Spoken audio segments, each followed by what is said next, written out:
Welcome back, everybody. Ready for another deep dive? Always. Awesome. Today we're going to be exploring some excerpts from the book of Hebrews. Ooh, nice. Yeah, it's really fascinating stuff, especially if you're into kind of the mind-bending aspects of, who Jesus is, what faith really means, Right. and what it even means to be human. Yeah, Hebrews doesn't mess around. It jumps right in with this comparison between how God spoke, long ago, as it says, through the prophets, and how he's speaking now, like right now in these last days. Yeah, through his son. Exactly. That's a big deal, right? Huge. It's like this statement of finality, like, okay, this is it. This is the ultimate message. Yeah, and what I find really interesting is that it uses this specific phrase, in a son, you know? Yes. Not just through, like, any messenger or any prophet, Right. but in a son. Yeah, it's like the nature of sonship is part of the message itself. It's like being a son is woven into the message. Exactly. And it really elevates, the son and his message above anything that came before. Right from the start, then, we're dealing with a major shift in how God is revealing himself. Absolutely. But then, as if that wasn't enough, Hebrews goes on to really emphasize the son's superiority, particularly compared to angels. Yeah, and it's not about putting angels down, right? Right. It's about understanding the unique role of the son. And Hebrews uses some really powerful imagery from the Old Testament to make this point. Totally. Like, it quotes God calling the son my son, and even commanding angels to worship him. Oh, yeah, and there's that line from Psalm 110. Oh, yeah. Your throne, O God, is forever and ever. Powerful. I mean, come on, that's pretty clear. Absolutely. Applying that to the son is a bold statement. No kidding. It's a straight-up affirmation of the son's divinity. And his authority. Yeah. But what's interesting about Hebrews is it's not just some abstract theological treatise. Right. It gets intensely practical, too. It does. You're talking about that part where, like, there's this stark warning Oh, yeah. about drifting away from the message. Exactly. I mean, whoa. Yeah, it's like a wake-up call. Pay attention, people. Yeah, exactly. And he reminds them, that even the Old Testament law, which was delivered by angels, right, had serious consequences for those who disregarded it. So if that was the case with the law, Right. imagine what the implications are of neglecting the son's message. Ooh, yeah, that's a good point. Right. Wow. But then just when you think you're getting a handle on this whole powerful message delivered by the son, Hebrews takes this, like, unexpected turn and starts talking about humanity. Or at least, it seems that way on the surface. This is where it gets really fascinating. Hebrews goes into Psalm 8, which, if you just read it on its own, sounds like it's celebrating humanity. Yeah, that what is man that you are mindful of him. Yeah, kind of exactly. But then, and this is brilliant, the author takes that entire psalm, Wait, hold on. well, the whole psalm. The whole psalm. The whole thing, and applies it to Jesus. It's Jesus who's crowned with glory and honor. It's Jesus who suffered death for everyone. Whoa. So now we have to ask, is Hebrews suggesting that Jesus, like, embodies humanity in this totally unique way? Yeah. Or is it pointing to some deeper connection between Jesus and our own destiny as humans? That's mind-blowing. Right. It really makes you think about how our understanding of Jesus shapes our understanding of what it means to be human. Yeah. But thankfully, Hebrews doesn't leave us hanging. It builds on this idea by introducing Jesus as, wait for it, our high priest. Yes. And this is huge for believers because unlike the high priest of the Old Testament, Jesus isn't some distant, untouchable figure. Right. He's been there. He's walked in our shoes, experienced temptation just like us. But without sinning. Right. So he truly gets what we go through. He gets us. I love that. It's true. And because of that, Hebrews encourages us to approach God with confidence, right? Knowing that we have someone in our corner, a high priest who understands our weaknesses and is pleading our case. That's so comforting. But then the tone kind of shifts, doesn't it? A little bit, yeah. It's like the author gets kind of frustrated with his audience. You're talking about the sluggish hearing part. Yeah. Where he kind of calls them out for not growing in their faith. Yeah. For still needing spiritual milk instead of solid food. Right. Ouch. Tough love. It's like he's saying, hey, you guys should be teachers by now. Come on. Yeah, exactly. It implies they should be further along in their understanding. And this leads us to one of the most debated passages in Hebrews. Oh, yeah, you're talking about Hebrews 6.46. Yes. The one about those who experience God's grace and then, like, totally turn away. It says it's impossible for them to be renewed to repentance. Ooh, that's a tough one. And it's caused a lot of discussion, even controversy. Absolutely. It raises some really profound questions like, what does it actually mean to fall away from the faith? Yeah, Is there a point of no return? that's a big one. Yeah, yeah. Lots of different interpretations out there. Definitely a passage that'll leave you thinking. But then Hebrews shifts gears again and offers some encouragement by highlighting the life of, well, you guessed it, Abraham. Abraham, the OG of faith. Right. Hebrews holds him up as this shining example of someone who persevered even when he couldn't see the fulfillment of God's promises. Yeah, think about it. He left his home, wandered in a foreign land, faced all kinds of And through challenges. all based on a promise he couldn't even fully grasp. And that part about God swearing by himself to show Abraham the certainty of his promise. Powerful. So powerful. It emphasizes that God's commitment to his promises is absolute. Like his word is his bond. Exactly. And that's meant to be a source of comfort for us, too. Yeah, it's reassuring, especially when you consider all that Abraham went through. Speaking of interesting figures, though, Hebrews throws another curveball at us. Wait, there's more. Oh, yeah. The mysterious Melchizedek. Oh, Melchizedek. This guy appears out of nowhere in Genesis 14 and then disappears just as quickly. And what's striking is that Hebrews points out all these strange details about him. He's without father, without mother, without genealogy. Yeah, it's like he's from outside of time and history. Right. And then, out of the blue, Hebrews draws this parallel between Melchizedek and the Son of God. Whoa, hold on. Melchizedek and Jesus, what's the connection? That's what we're going to find out. I'm intrigued. Me too. But I think that's a good place to pause for now. Okay, yeah, let's take a breather. My mind is already swirling. Right. Hebrews is packing a lot in here. We'll pick up this thread in our next deep dive. See you then. Looking forward to it. So where were we? Ah, yes, Melchizedek, that mysterious priest king. Right. Appearing out of nowhere, no background, no genealogy, and then poof, gone. It's wild. It is. And it's not just a random detail that Hebrews highlights this. By emphasizing Melchizedek's unique priesthood, one that even Abraham acknowledged, Hebrews is setting up a deeper point. Okay, I'm listening. Lay it on me. See, the Levitical priesthood, the one established through Moses, that was the main system in the Old Testament. But Hebrews argues that Melchizedek represents a different type of priesthood, one that came before and is even greater than the Levitical one. Okay, I'm starting to see where you're going with this. So how does Jesus fit into all of this? Well, by connecting Jesus to Melchizedek, Hebrews is saying that Jesus' priesthood goes beyond the limitations of the old system. It's a priesthood that's eternal, perfect, and able to bring us into a right relationship with God. Huge implications. Wow, so Melchizedek isn't just a random side character. He's actually key to understanding Jesus' unique role as our high priest. Exactly. And this leads us into the discussion of two covenants, right? The old and the new. You got it. Hebrews contrasts the Old Covenant, which was based on the law given through Moses, with the New Covenant established through Jesus.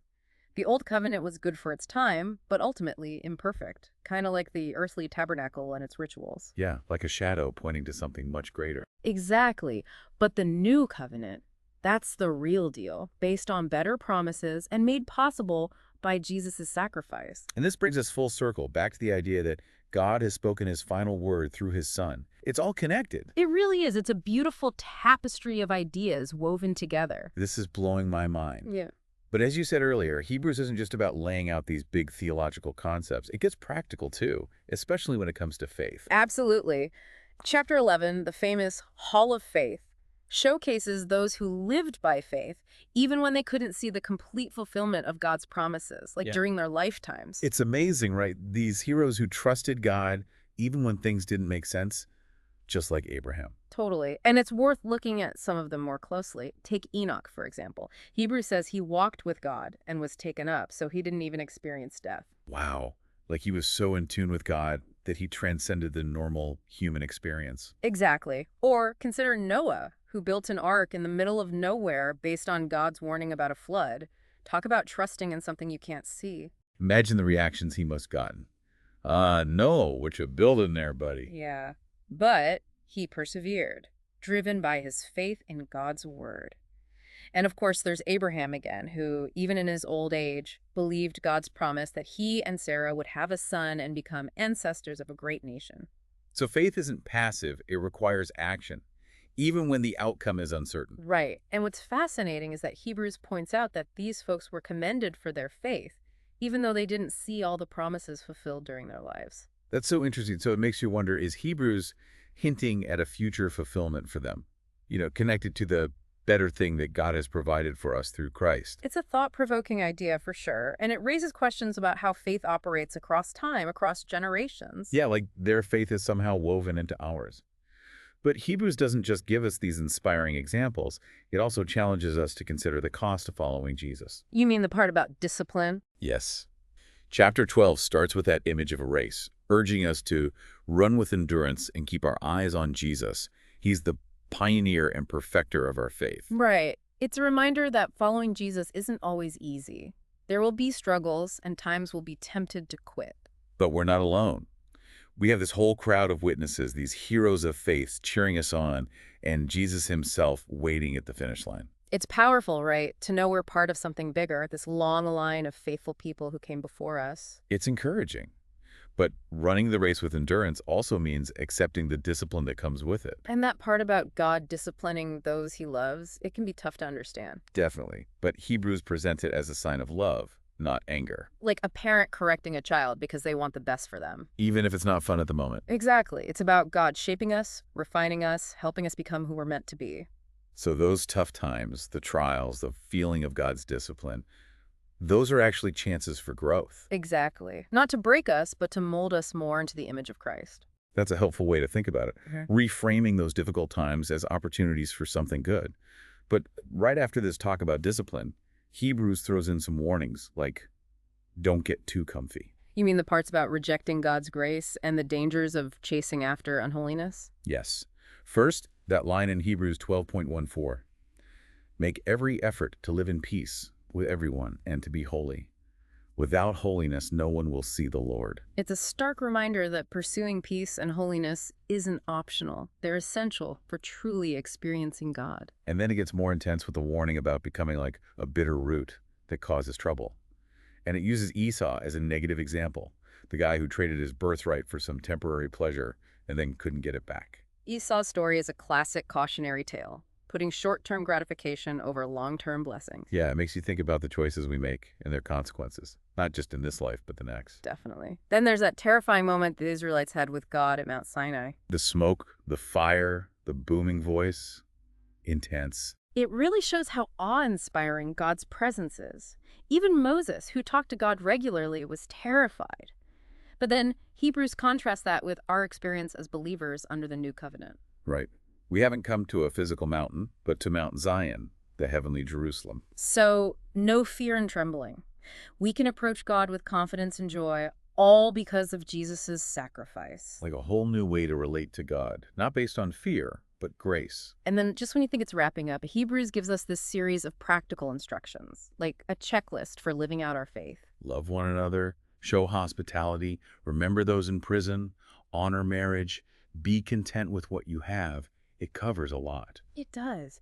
It reminds us that real faith isn't just about believing certain things, it's about living them out, showing God's love and grace in how we treat others. It's like Hebrews is saying, okay, now you understand these truths about Jesus and the new covenant.